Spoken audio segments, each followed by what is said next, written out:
Senhoras e senhores, mais uma vez, em nome da Sociedade Paulista de Infectologia, nós agradecemos a presença de todos ao 14º Congresso Paulista de Infectologia e os convidamos para a conferência de abertura Conservadorismo, Direitos Humanos e Políticas Sociais.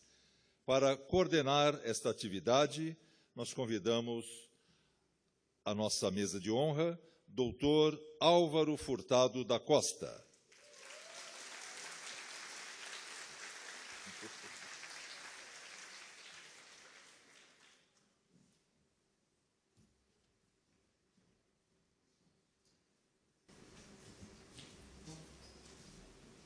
Muito bom, já comecei bem, já errei a entrada, né, gente? Primeiro, é um prazer enorme estar aqui, é uma honra fazer parte da Sociedade Paulista de Infectologia durante o ano passado e esse ano. Foi um processo maravilhoso poder participar da construção de um congresso que é tão importante, e foi tudo muito bem pensado, tudo muito bem discutido, de forma amplamente democrática, inclusive a discussão relacionada a essa abertura do congresso. Porque a gente pensou nessa abertura, já que a gente tem aqui na nossa plateia membros de todas as gerações aí da infectologia, alunos, residentes, poder trazer uma discussão que falasse um pouco sobre alguns assuntos que fomentassem realmente a discussão de assuntos atuais, que trouxessem uma reflexão para a gente da nossa atuação profissional, de como a gente atende os nossos pacientes, né? E a discussão da palestra de abertura desse congresso tem tudo a ver com algumas pautas que começam a aparecer nos últimos anos e que a nossa especialidade tem muito campo de atuação e reflexão e de construção de políticas públicas associadas a esses cenários. E quais são esses cenários que vão permear essa discussão, essa palestra de abertura aqui do nosso congresso, nosso 14º Congresso Paulista de Infectologia? A gente tem uma onda, uma agenda de discussão nos últimos anos que promove discursos sobre sexualidade e que almejam normatizar condutas, identidades, práticas sexuais legitimadas, né? Como só existisse cisgêneros. E então a gente acaba, nesse processo, dessa onda de discussão, né, que vai para uma linha de discussão de extrema-direita nos últimos anos, de realmente estigmatizando quem não segue os parâmetros ditados, né, ditos convencionais, né? Então, essa agenda de discussão acaba vulnerabilizando, sobretudo, as classes, grupos sociais, homens gays, pessoas trans. Então, o tema da discussão aí, de abertura do nosso congresso, que basicamente também conversa com o compromisso relacionado à solidariedade, direitos humanos, vai ser conservadorismo, direitos humanos e políticas sociais. E para fazer a abertura e fazer a palestra, depois a gente vai ter uma discussão, a gente vai abrir para a discussão com a plateia, temos outros convidados que vão participar, que eu vou chamar, mas eu tenho uma honra e um enorme prazer de chamar para fazer essa palestra de abertura nossa ilustríssima palestrante. Eu vou apresentar a doutora Ariadne Ribeiro Ferreira. Ela é oficial de Igualdade e Direitos da UNAIDS Brasil, ela é professora, pesquisadora, mestre e doutora em Psiquiatria e Psicologia Médica pela Unifesp e tutora do Columbian Women Leadership Program. Ela é professora convidada dos cursos de Educação Sexual e Terapia Sexual da Universidade de Salesianos, do curso de pós-graduação em Zero Discriminação da USP e também colaboradora de vários programas da WHO, da Organização Mundial de Saúde. Então, para fazer essa palestra de abertura, doutora Ariadne Ribeiro Ferreira.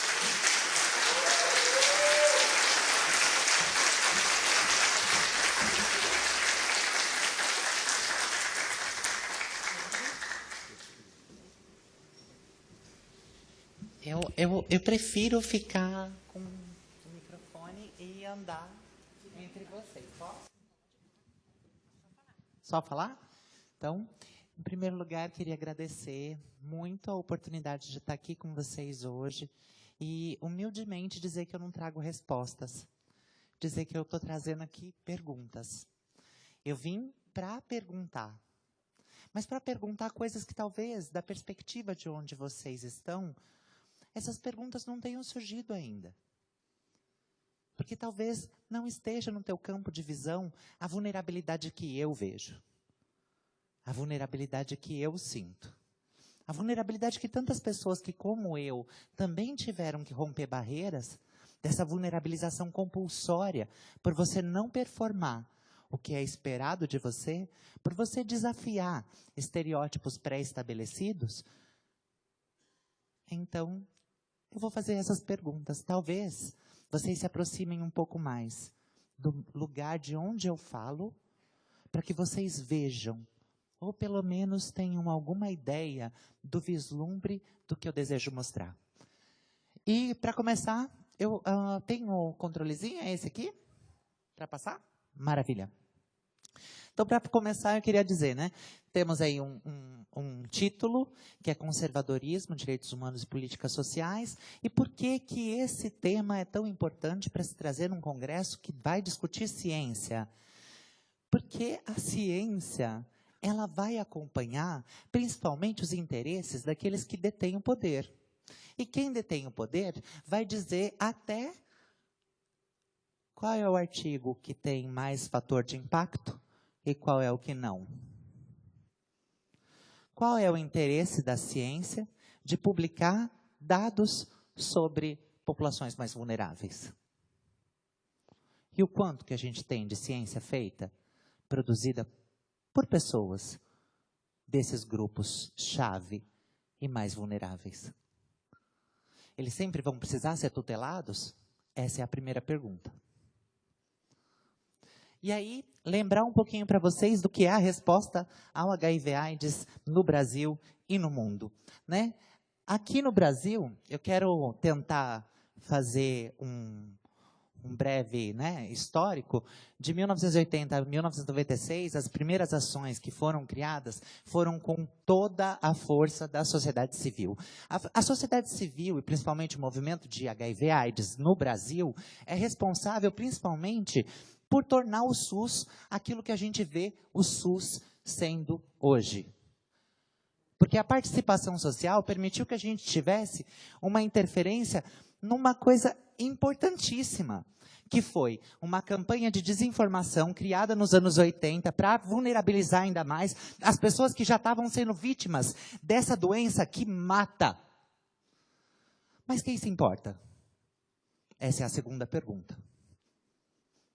Se estavam matando só os gays, eles foram feitos para cuspir, como diz, taca a pedra na Geni, lembra?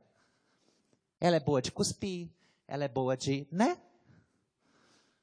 Então, quando o movimento social consegue se empoderar e trazer para a pauta, por que a gente estava lidando com a imprensa que dizia que a doença homossexual ameaça as famílias americanas? E aí, aqui no Brasil, a gente tinha a tradução disso, câncer gay. E o que a gente vê? Um futuro repetindo o passado. O que está acontecendo agora? Salve Cazuza. Então, a criação do Programa Nacional de DST/AIDS do Ministério da Saúde, que foi em 86, ela culmina com a promulgação da Constituição Federal, onde, no artigo 196, a gente consegue colocar que as políticas públicas tenham a abrangência e a capacidade de alcançar todas as pessoas. Todas as pessoas, mas quais são essas pessoas? Quem são elas? Quem são dignos de tratamento e quem não são? Quem foi deixado para trás? Então, em 1988, né, com a promulgação da Constituição Federal e o SUS passando a ser, então, no papel, uma das políticas públicas mais abrangentes, e até hoje é a grande menina dos olhos do mundo, né, e do mundo no sentido mais amplo da palavra. O Brasil ainda é a maior referência de tratamento universal, de saúde universal. Isso é sonhado por outros países bem desenvolvidos, mas ainda existe uma luta. Uma luta para se conseguir levar esse modelo de cuidado, esse modelo de atenção para outros lugares. E essa luta, ela não pode se esmorecer. Ela não dá para a gente diminuir a força que essa luta precisa ter. Porque ela não vai ser só uma luta relacionada aos direitos das pessoas, mas uma luta relacionada ao direito a vivermos numa sociedade onde todas as pessoas sejam respeitadas e tratadas como cidadãos. O imposto que você paga é diferente do que eu pago? Quando você compra alguma coisa que você deseja, você sabe que tem imposto incutido nisso. Enquanto eu tinha uma situação mais vulnerabilizada, eu pagava muito mais imposto do que agora eu pago. Oi, querido, não tinha te visto. E por que isso? Porque quanto mais rico você se torna, menos imposto você paga sobre consumo. E mais o pobre tem que pagar a maior parcela do imposto. E isso, será que é justo? Então, na década de 90, houve o fortalecimento das ONGs, a partir, né, do reconhecimento da participação social no enfrentamento e na construção de políticas públicas. Então, a nossa Constituição prevê que a participação social e as políticas baseadas em evidências entrem juntos na formação de políticas públicas abrangentes e que sejam capazes de atender a todas as pessoas. Aí a gente tem resultados, né? A redução da discriminação e da estigmatização, o aumento do acesso aos tratamentos. E aí, uma pessoa como eu consegue sair da vulnerabilidade social, debaixo do viaduto, da favela do Heliópolis, e ascende para a Unifesp. E vai fazer mestrado e doutorado em medicina, na Escola Paulista de Medicina. Por quê? Porque vocês, e vocês, eu falo para todos, mas se sintam representados nesse abraço, porque essa mulher me salvou. Por favor.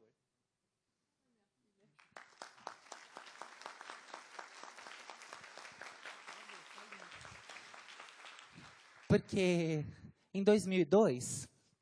eu estava com tuberculose e essa mulher desse tamanhão todo chegou a 42 quilos. Eu só tinha 200 de CD4 e não tinha nenhum suporte familiar.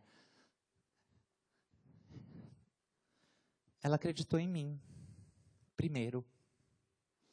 Eu ainda não acreditava. E obrigada. Valeu. E é isso. É o toque humano. É transformador. O UNAIDS, através da Declaração Política de 2021, que vai até 2026, a gente coloca como objetivo principal do controle da epidemia de HIV/AIDS e acabar com a AIDS como uma ameaça à saúde pública até 2030, fazendo um monitoramento bem sistemático de alguns pontos que são importantíssimos, como o 90-90-90, que todo mundo já conhecia, que passou a ser 95-95-95, e se inclui alguns outros papéis que são importantíssimos. A gente não vai só monitorar o tratamento, mas a gente também vai monitorar outros aspectos que são extremamente importantes, como os 10-10-10, que são leis. Leis discriminatórias ou que criem barreiras de acesso para aquelas populações mais afetadas. E aí a gente consegue enxergar nesse monitoramento não só das leis, como também dos serviços. Quando a gente tinha só as metas relacionadas a diagnóstico, retenção e vinculação e supressão viral, certo? Agora não, agora a gente também quer saber se a nossa cobertura para serviços de eliminação de transmissão vertical está sendo suficiente. Se as pessoas vivendo com HIV também recebem tratamento para tuberculose. E 95% das pessoas que estão em risco de se infectar pelo HIV tenham acesso às políticas de prevenção. Então, a gente está monitorando uma gama muito mais ampla de resultados e indicadores para que a gente também possa observar os movimentos mundiais que fazem parte desse processo de diminuição da força que a luta contra a AIDS teve no mundo, mas principalmente aqui no Brasil. Então, aqui está a nossa gama de resultados, né, o que a gente espera conseguir. Então, aí eu tenho tanto o monitoramento de leis que discriminam, como a forma como os profissionais de saúde estão recebendo a atenção adequada, né, a educação continuada, adequada, a tornar o seu cuidado transversal, capaz de ser interseccional, capaz de olhar para as dificuldades específicas de cada população. E para isso, aqui tem o Global Prevention Coalition, tem aqui o sitezinho, pode entrar, tudo tem referência. Aqui a gente já tem uma delas, né? Por que a gente precisa não só monitorar as questões de políticas, mas também as estruturais? Porque aqui já tem um dos resultados. Criminalização do comportamento de populações-chave.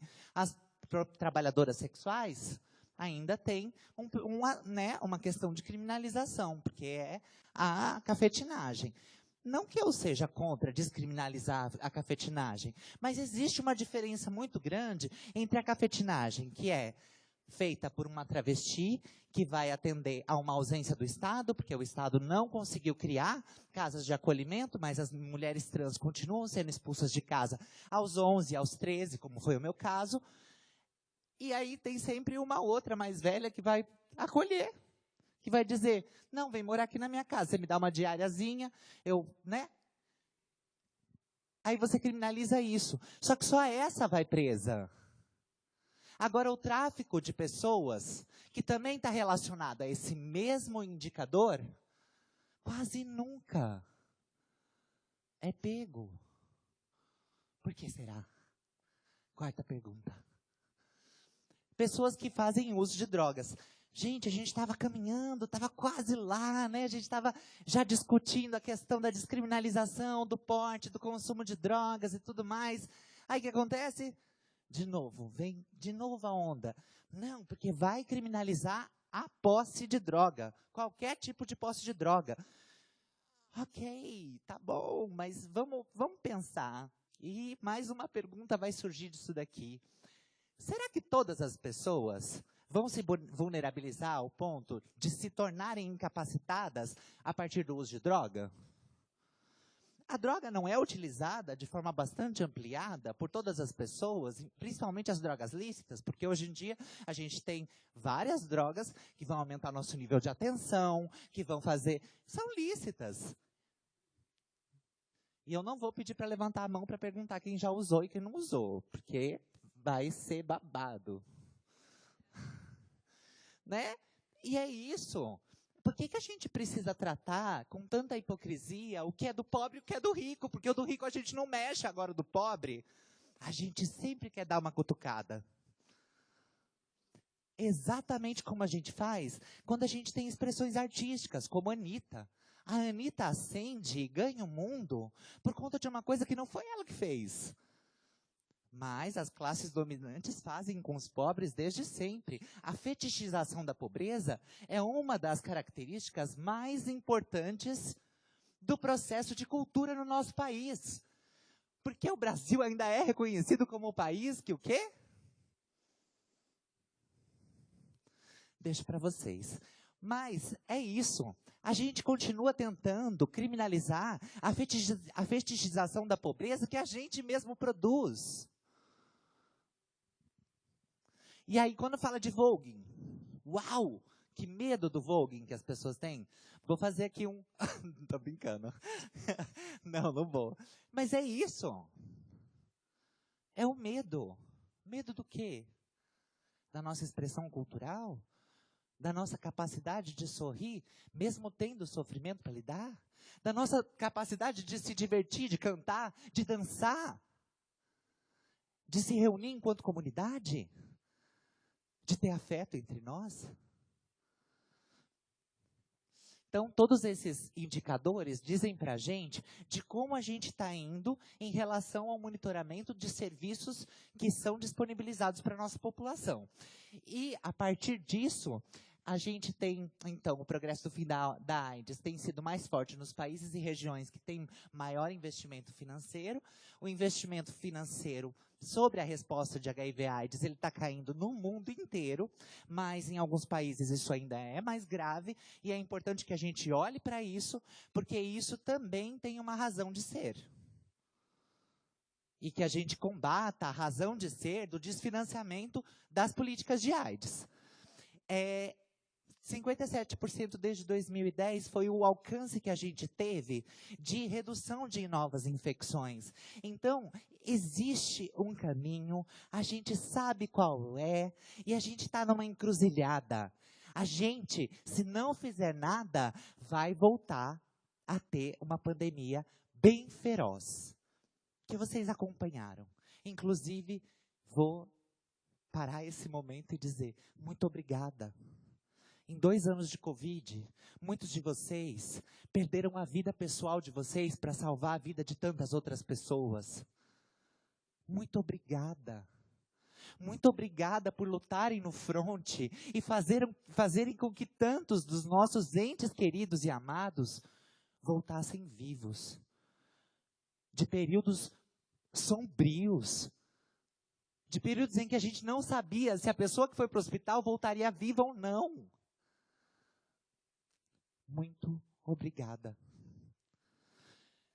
E vários países tiveram que revogar leis prejudiciais em 2022, por exemplo, né? Antígua, Barbuda, Brasil, Ilhas Cook, Barbados. Vários desses países tiveram aí um processo de descriminalização, de revogação de leis nesse período.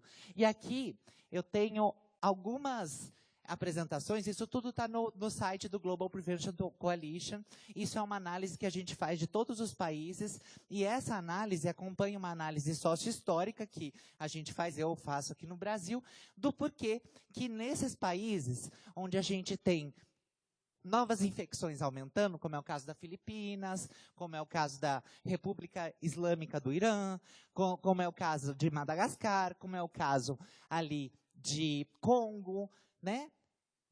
Estavam sendo permitidas leis que criminalizavam a relação entre pessoas do mesmo sexo, criminalizavam a identidade de gênero. Foram feitos, alguns desses países também revogaram direitos de pessoas trans, de pessoas que fazem, homens que fazem sexo com outros homens. E isso, o que aconteceu?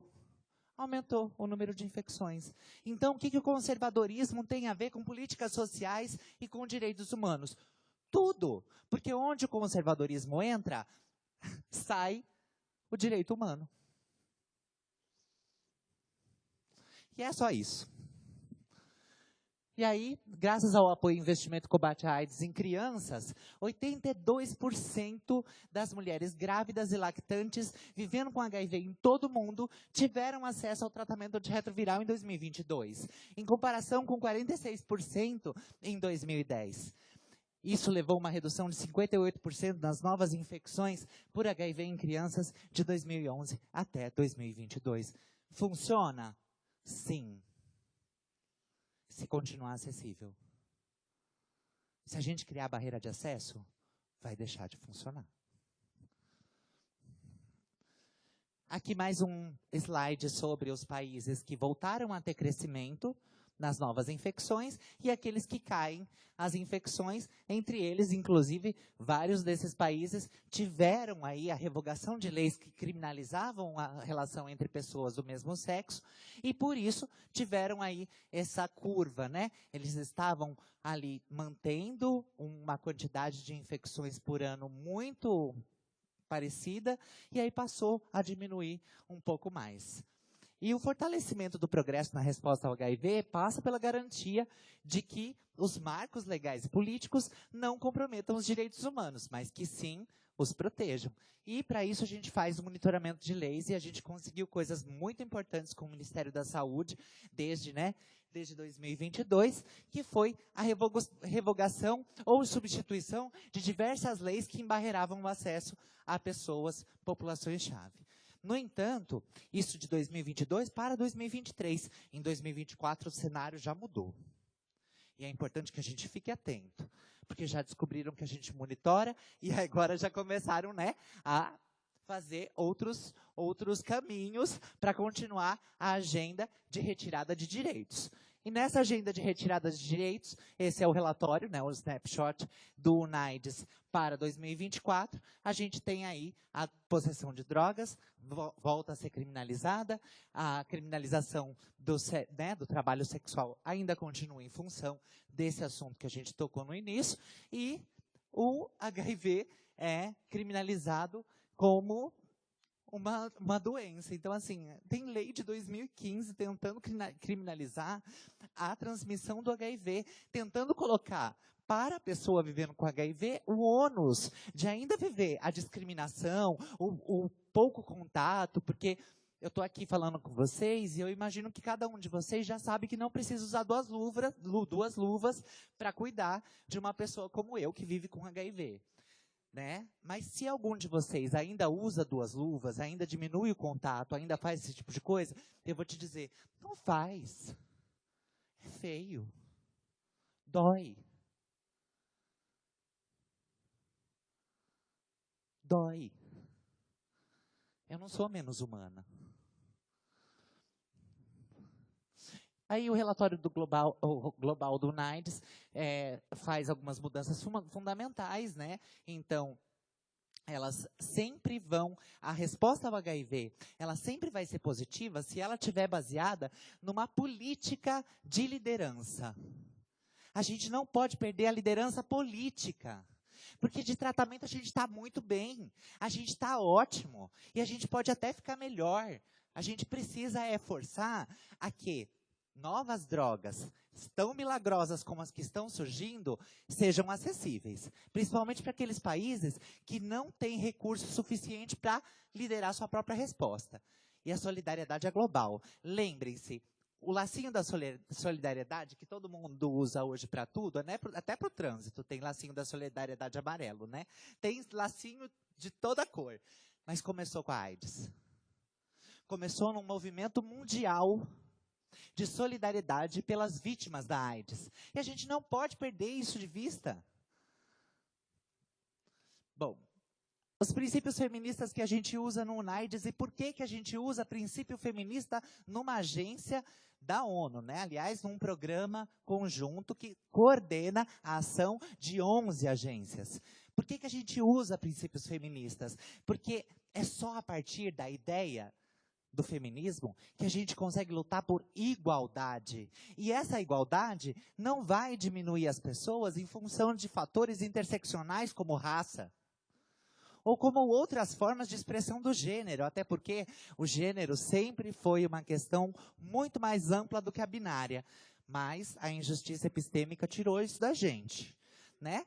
E aí, como que a gente faz para voltar a ter essa possibilidade? Incluindo nas pesquisas.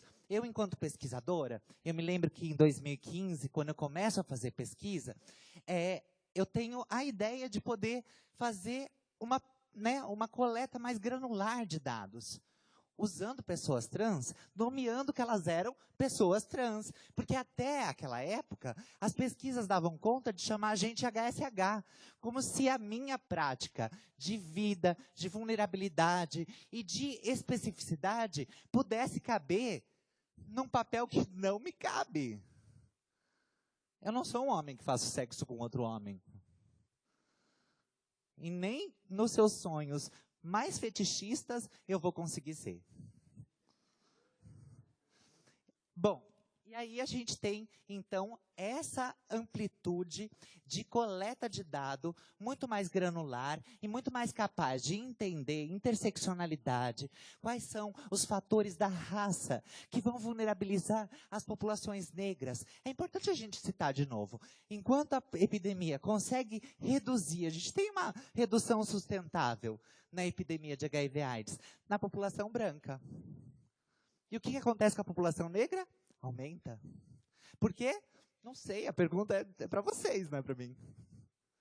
Eu só vim trazer pergunta. Eu não tenho a arrogância de achar que eu tenho alguma resposta. Não, eu estou aqui num congresso de infectologia. Eu estou perguntando para as pessoas que sempre me deram respostas. mas eu estou trazendo as perguntas do meu lugar de fala. Bom, além disso, né, a abordagem feminista ela fala de uma maior granularidade dos dados e também da possibilidade de abordar e melhorar a nossa relação com as populações às quais a gente serve. Porque muitas vezes a gente fica muito acostumado a tutelar, a querer, eu quero trabalhar com a população negra, mas aí eu quero só extrair deles. Essa prática extrativista é o que levou a gente para onde a gente está. A gente não pode reproduzir a prática extrativista que a gente foi tão submetido até hoje. A gente precisa trocar a lógica, chamar para vir dentro, chamar para fazer parte, fazer junto. E aí eu acho muito importante fazer mais um reconhecimento, que é o reconhecimento através da Rosa. Eu quero reconhecer o trabalho do CRT, que sempre teve esse papel de unir a gente e de fazer com que a gente tivesse a possibilidade de participar de dentro, fazendo junto, ouvindo a gente. Obrigada, Rosa. E aqui, por que é tão importante, né? Vocês acham que transexualidade é uma coisa nova? Surgiu agora. É uma coisa nova, nunca aconteceu antes, agora tá moda, todo mundo quer. Todo mundo quer, todo mundo é. Não, gente, ela já existia muito antes de todos vocês nascerem. Mas, e em muitos lugares.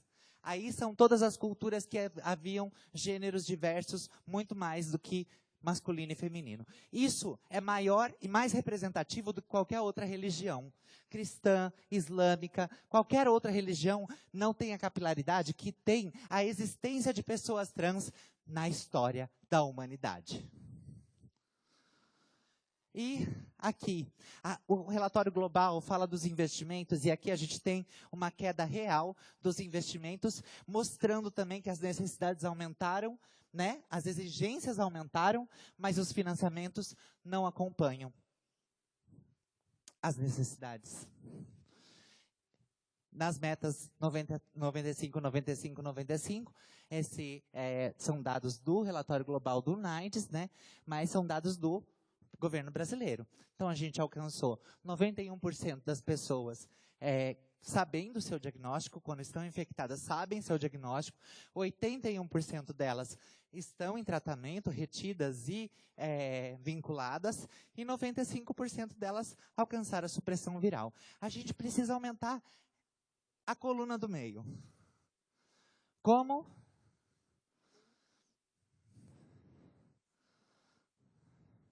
Será que é só acesso, gente? Tem mais alguma coisa que dá para fazer? Humanidade. Obrigada. Aqui eu quero só trazer para pura provocação, porque eu sou assim provocativa mesmo. Não vim vestida para matar à toa. E esse é o fator de impacto da revista mais importante que se interessa por dados de pessoas indígenas. É 1.2 o fator de impacto. Quem aqui consegue publicar um artigo, na verdade, quem aqui vai querer publicar um artigo 1.2, se na universidade a gente precisa de artigo no mínimo B1. Isso é B2. Então, para quem que vai interessar falar de saúde indígena? Nem se você publica artigo, isso tem impacto na sua vida acadêmica. Então, vamos falar de ciência, mas vamos falar de ciência. E como a gente faz para mudar a ciência? Como a gente faz para incluir na ciência um olhar com uma perspectiva mais humanista? E quero agradecer e homenagear nessa aula a minha querida Jaqueline Rocha Cortes, que tornou a RNP o que a RNP é hoje. Toda a minha gratidão às pessoas que vieram antes de mim. Obrigada.